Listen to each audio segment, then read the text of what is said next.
I think one, to bring this into the time in which we are living, and how you could probably say that the Western church struggles with the beauty aspect of it. Mm-hmm. Like, it's become very materialistic in looking in presentation in many ways. And what you could say is a fair question of many people when it comes to looking at our churches would be, where is there anything here that's representing the value of what you're presenting us with? Well, and also, like, where is there anything here that's different than things that I can find literally anywhere else? Right.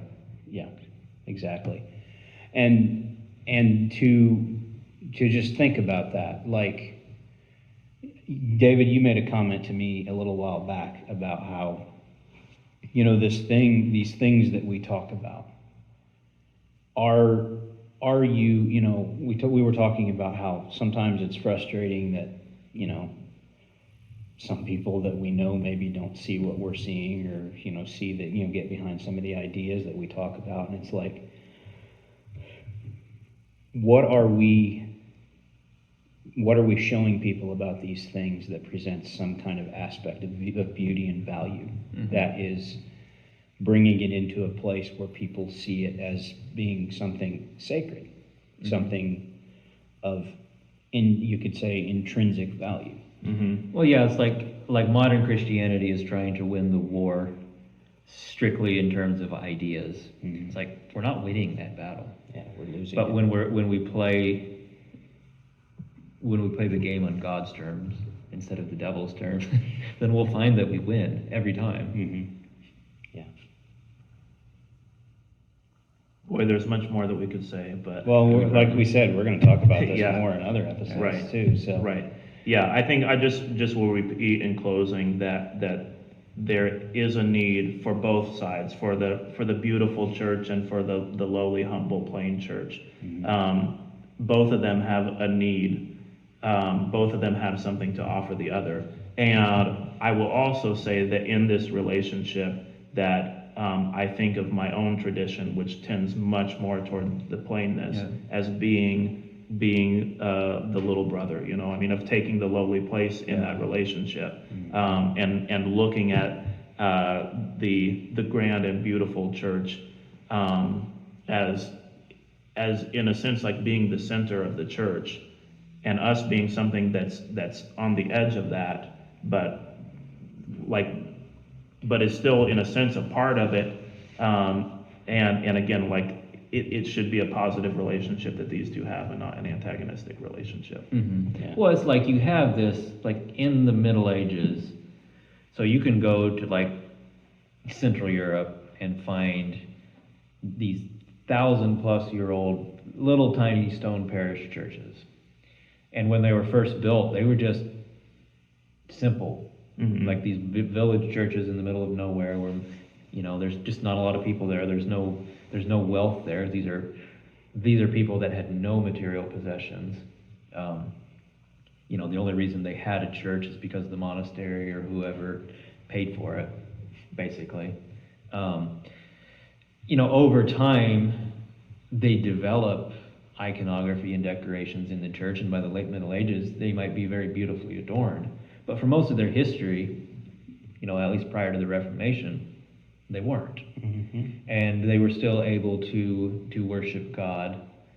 But they also existed as part of the church.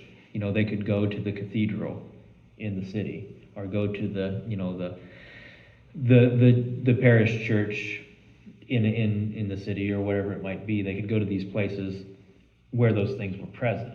And so they were all united together.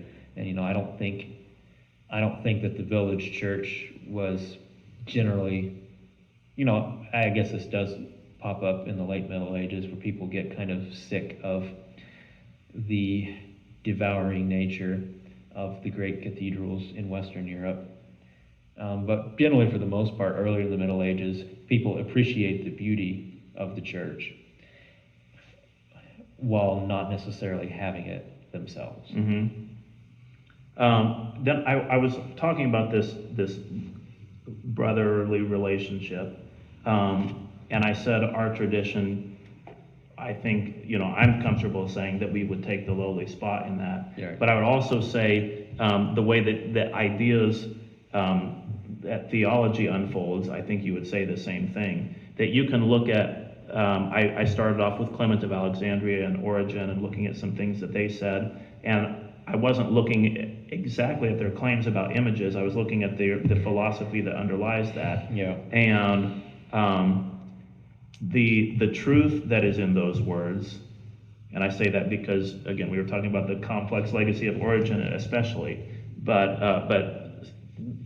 the things that he had to say that were true, those things are contained within John of Damascus. Yeah, And within the theology of the Orthodox Church broadly. But like in the theology of Christians who embrace icons, they contain what these people had to say. Right. But it doesn't actually work the other way. What these people had to say doesn't contain what John of Damascus said. Right. The church that steps away from icons is not big enough that it can wrap its arms around all of Christianity. Yeah, And again, I think it has an important. I don't think that means you give up on it. It's kind of like what's you going to accept happen. the lowly place. That's kind of what's going to happen if you like go after just one or two teachers in general. So like you can make the case that this is kind of what happens in the West, is that they just completely follow Augustine at the expense of everybody else, and so they cut off a lot of important parts of the Christian tradition. Well, yeah, I'm not really so much making a point about individual teachers, Yeah, I know, I'm pointing but at a couple people, but I'm saying there's a tradition that can contain all of this, and our tradition doesn't contain all of it, but it has something very important to say. I mean, I've frequently referred to Anabaptism as being like a poem. Yeah. And I don't compare it to like a sprawling novel. Yeah. Like it's one little thing, and at its best, it's very lovely and Yeah. very beautiful and very valuable. But it's not pretending to be the whole of Christianity. Yeah, and you and your tradition don't have to contain the whole of everything, as long as you're nested with and in communion with the church that does. Mm-hmm. I think is how I would look at it. Yeah. That's an important thing to understand. Yeah. But when you put yourself outside of communion with that, and even deny it and condemn it, then you cut yourself off from a great deal of what is true and beautiful.